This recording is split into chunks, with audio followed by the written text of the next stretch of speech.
तो एक बात का जिक्र और मैं कर दूं कि ये जो कुछ भी निर्माण करते हैं, बनाते हैं बेल मेटल आर्ट से, सबका मीनिंग होता है, सबका अर्थ होता है, इनके जीवन से जुड़ा हुआ होता है।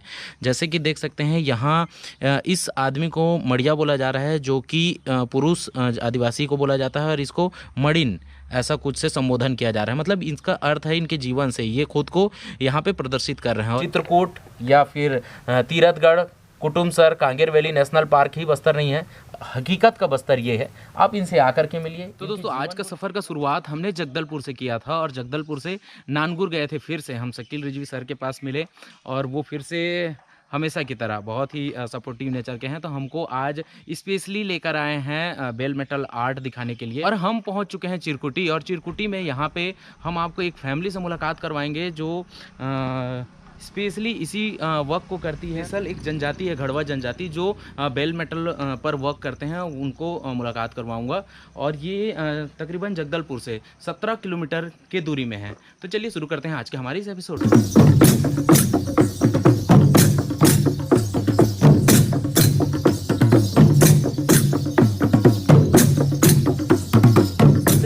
ये जान लेते हैं कि जो ये बेल मेटल आर्ट है काफ़ी खूबसूरत है। आप देख सकते हैं ये एक बैला बना हुआ है इस प्रकार से। यहाँ पे बस्तर आदिवासी का कोई महिला है जो लकड़ी लेकर के जा रही हैं इस प्रकार से। उसी बस्तर आदिवासी पुरुष है ये, जो मछली वगैरह कुछ लेकर के जा रहे हैं। तो हम यहाँ जो घड़वा जनजाति के लोग जो इस कार्य को करते हैं कई सदियों से, कई पुश्तों से, तो हम उनसे जानने का कोशिश करते हैं कि इस कार्य में उनको क्या फ़ायदा मुनाफा है, या फिर किस प्रकार का उनका एक्सपीरियंस है, अनुभव है। तो सबसे पहले माता जी हैं। माता जी आपका नाम? जमुनाबाई। जमुनाबाई माता जी का नाम है। तो ये आप लोग कितने सालों से इस काम को मैं तो मेरा तो परंपरा है बाबू, लेकिन अभी कर रही हूँ, मेरा 40 साल होने वाला है ये काम करते करते। तो आप अपने जैसे दादा परदादा या जो भी पिताजी थे, तो उन लोग भी यही काम करते। कब से कर रहे होंगे? मतलब शुरू से हमारा अब देखो कितना साल हो गया, मेरा दादी दादा, फिर उसके बाद पिताजी, और हम लोग कर रहे हैं। एक तो हो गया 6-7 पीढ़ी तो हो गया हम लोग का काम। तो इनका कहना ये है कि ये कई सदियों से, कई पुश्तों से लगातार इसी कार्य को कर रहे हैं। यही उनका मुख्य कार्य है, इसी से इनका जीवकोपार्जन जो चलता है घर का, इसी काम से चलता है। तो माता जी जैसे आप ही करते हैं कि पूरे परिवार के लोग सब मिलकर करते हैं? पूरे परिवार करते हैं, सभी लोग। तो जैसे ये दोनों गुड़िया आपकी बेटी हैं? हाँ, ये भांजी है, ये बेटी। अच्छा, भांजी है, बेटी है, और ये बाबूजी हैं। तो आप लोग 4 ही लोग हैं? हाँ, 4 लोग। तो 4 लोग पूरा दिन भर इसी काम को करते हैं? तो कैसे, कहाँ से लाते हैं इसके लिए? सबसे शुरू क्या क्या करते हैं, एक बार बताएंगे? लाते हैं खेत से मूल मट्टी। मूल मट्टी? हाँ, मूल मट्टी। पहले जमाना में सिर धोते थे। अच्छा। अभी तो साबुन में लगा रहे हैं। हाँ। वो सिर धोने वाला मिट्टी से मॉडल बनाते हैं। उसके बाद फिर जो मूल मिट्टी का बात हो रहा है, जिक्र हो रहा है, दोस्तों आप जानते होंगे मुल्तानी मिट्टी हम शहरों में अभी भी इस्तेमाल करते हैं चेहरे बाल के लिए। तो ये गांव में स्पेशली खोजने जाते हैं जंगलों की ओर, और वहां से मुल्तानी मिट्टी को छांट करके लेकर के आते हैं।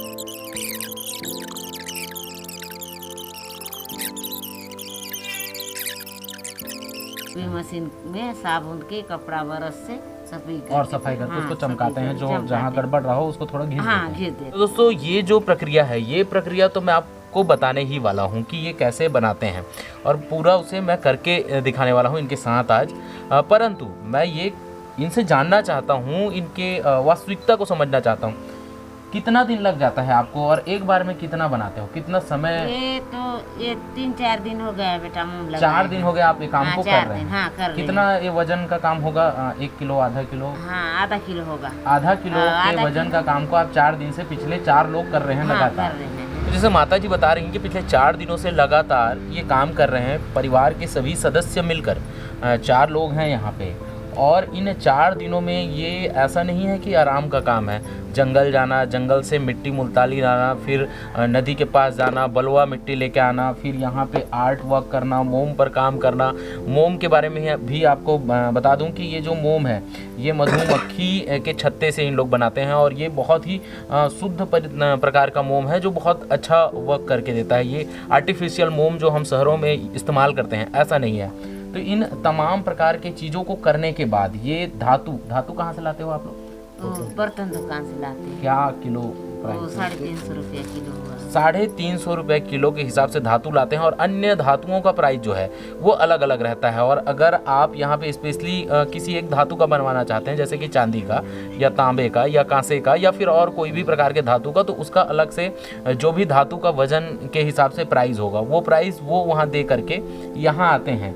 4 से 5 दिन, 4 दिन में भी ये काम नहीं हुआ मेरे ख्याल से। और कितना लगेगा, 1 या 2 दिन? कल लगेगा बेटा, कल पूरा दिन हाँ, चलेगा छापने में। हाँ। तो लगभग 5 दिन का समय, आधा किलो का सामान, और वो भी सामान जगदलपुर से लेके आ रहे हैं। 5 दिनों का 5-4 लोगों का मजदूरी, ये सारे चीज करने के बाद ये जैसे ही आज एक कछुआ बना रहे हैं, जैसे इसको आप उदाहरण के तौर पर ले सकते हैं। तो ये कितना में आप बेचते होंगे जो यहाँ म्यूजियम में देते हैं? यहाँ देने से ये किलो में होने से बेटा 850 रुपया ठोस के लेते हैं। हाँ। और ये वाला मिट्टी है अंदर में, हाँ। तो इसका लेते हैं 750। अच्छा, तो 750 भी डिजाइन ऊपर में बोलने से देते हैं, नहीं तो 700 देते हैं। 700-800। हाँ। तो जैसे उदाहरण बताया जा रहा है इनके द्वारा कि ये 700-800 रुपये के प्राइस में ये बेच देते हैं।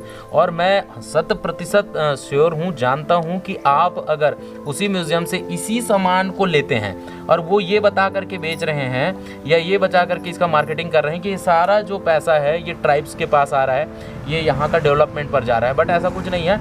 यही चीज़ आप 2000, 3000, 4000 रुपये, 5-5, 7-7 हज़ार रुपये तक पे करके इस चीज़ को जो ये 700 में बेचते हैं उसको ले करके जाते हैं। तो मेरा आप लोगों से ये जो डिस्कशन है इसमें यही रिक्वेस्ट है कि आप बस्तर आते हैं तो बस्तर एक बार गांव की ओर आइए। चित्रकूट या फिर Tirathgarh, Kutumsar, Kanger valley national park ही बस्तर नहीं है, हकीकत का बस्तर ये है। आप इनसे आकर के मिलिए, इनके जीवन को देखिए। बहुत ही मिलनसार साधारण व्यक्ति है। जैसे कि आज हम आए, हमको पानी पूछे, यहाँ बैठ के बहुत अच्छे ढंग से हमसे बात किए। आप भी आइए, इनके साथ मिलिए, इनका देखिए कैसे काम होता है। और इसको इनसे प्राइस जो भी ये पे करते हैं, जो भी ये चार्ज लगाते हैं, बिल्कुल आप बिना मोल भाव के इनको दे करके जाइए, क्योंकि ये इनके लिए बहुत ही ज़्यादा आपकी तरफ से सहयोग भी हो जाएगा। और इनके लिए ये वास्तविकता का अगर सही चीज़ बोला जाए तो यही इनका जीवन का आधार है।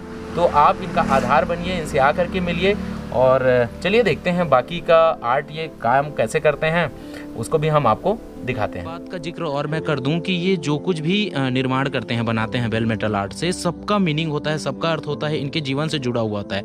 जैसे कि देख सकते हैं यहाँ इस आदमी को मड़िया बोला जा रहा है, जो कि पुरुष आदिवासी को बोला जाता है, और इसको मड़िन ऐसा कुछ से संबोधन किया जा रहा है। मतलब इसका अर्थ है इनके जीवन से, ये खुद को यहाँ पे प्रदर्शित कर रहे हैं। और ये आप ये देख रहे होंगे जो कि एक सल्फी यहाँ पेय पदार्थ होता है, उसी का ये पेड़ है।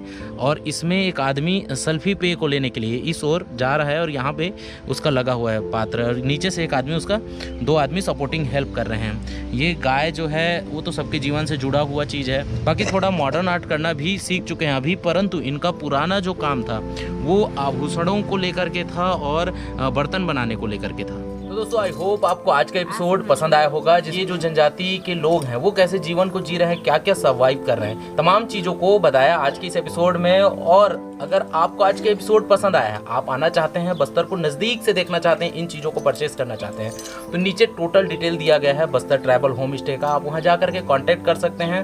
शकील रिजवी सर हैं, आपको बहुत ही अच्छे ढंग से बस्तर को बहुत ही नज़दीक से घुमा देंगे। और आप ऐसे स्थानों से आ करके बहुत अच्छे रीजनल प्राइस में इन चीज़ों को परचेज भी कर सकते हैं और आपको काफ़ी ज़्यादा मज़ा आने वाला है। तो दोस्तों आज का एपिसोड हम यहीं समाप्त करते हैं। अगर आपको पसंद आया हमारा एपिसोड और आप हमारे इस चैनल में नए हैं तो नीचे लाल कलर का एक सब्सक्राइब बटन दिखाई दे रहा होगा, जिसे अगर आप दबा देंगे तो आप हमारे चैनल को सब्सक्राइब कर लेंगे, साथ ही साथ बेल और ऑल को प्रेस कर लेंगे। तो इसी प्रकार के जो भी इंटरेस्टिंग वीडियोस आते रहेंगे वो आपके मोबाइल में नोटिफिकेशन के माध्यम से लगातार आपको मिलते रहेंगे। तो चलिए दोस्तों आज के एपिसोड हम यहीं समाप्त करते हैं। जय हिंद, जय भारत, जय छत्तीसगढ़।